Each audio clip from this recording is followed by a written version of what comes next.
तो hello friends, कैसे हैं आप सब। तो चलिए आज के बिजनेस न्यूज़ स्टार्ट करते हैं। आज की जो फर्स्ट न्यूज़ है वो ये है कि जो हमारे आरबीआई के गवर्नर हैं शक्तिकांत दास जी, उन्होंने बैंक्स को कहा है कि पेंडेमिक ख़त्म होने के बाद मींस पोस्ट पेंडेमिक वो कुछ ऐसे एरियाज़ पे मतलब फोकस करें जो हमारे देश के लिए बहुत मतलब ग्रोथ करने में बहुत फ़ायदेमंद हो। तो जैसे उन्होंने बताया है रूरल सेक्टर में ऐसे बहुत सारे एरियाज़ हैं जो अभी भी अनएक्सप्लोर्ड हैं।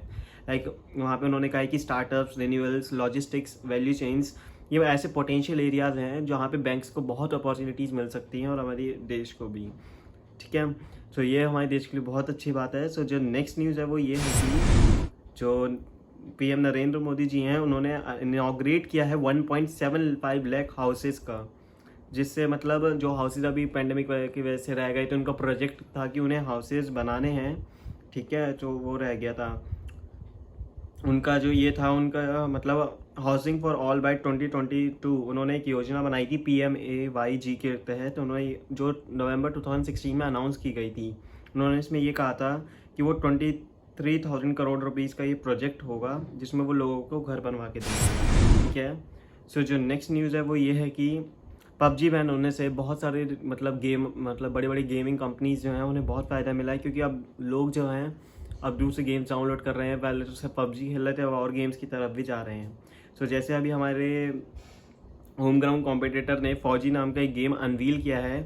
उन्होंने इसका जो अनवील किया गया था वो अक्षय कुमार जी के द्वारा किया गया था। तो इसमें ये है कि हमारा जो मतलब डोनेट किया जाएगा, इसमें 20% रेवेन्यू गवर्नमेंट फंड में जो फोकस करेगा भारत के वीर की तरफ। लाइक भारत के वीर के लिए ये 20% डोनेशन दी जाएगी, भारत के वीरों के लिए एक डोनेशन पॉइंट बनाया गया है। ठीक है, जो नेक्स्ट न्यूज़ है वो ये है कि चाइना के चाइनीज़ वेंडर्स हैं ZTE और हुआवी, उन्हें 5G जो स्पेक्ट्रम था इंडिया में उनमें अलाउ नहीं किया जाएगा उन्हें अपने 5G टेस्ट करने के लिए।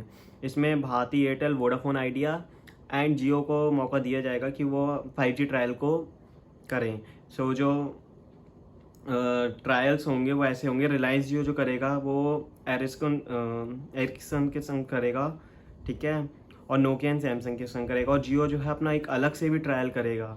एक तो कंपनी के संग मिलके करेगा और एक अलग से ट्रायल करेगा। तो जो नेक्स्ट न्यूज़ है वो ये है कि डोनाल्ड ट्रंप ने जो लास्ट डेडलाइन दी है 15 सितंबर टिकटॉक को, कि अगर आपने टिकटॉक मतलब कोई डील होगी उनकी, अगर उन्होंने टिकटॉक नहीं सेल करा US वाला, तो वो क्या करेंगे, उस पर बैन लगा देंगे पूरी तरीके से। जो नेक्स्ट न्यूज़ है वो ये है कि US का जो बजट डेफिसिट है उसने हाई रिकॉर्ड किया अब तक का $3 ट्रिलियन 11 मंथ्स में।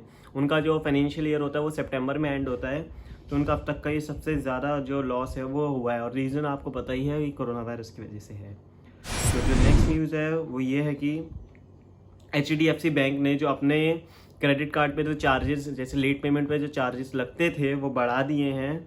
अगस्त 31 तक ये जो थे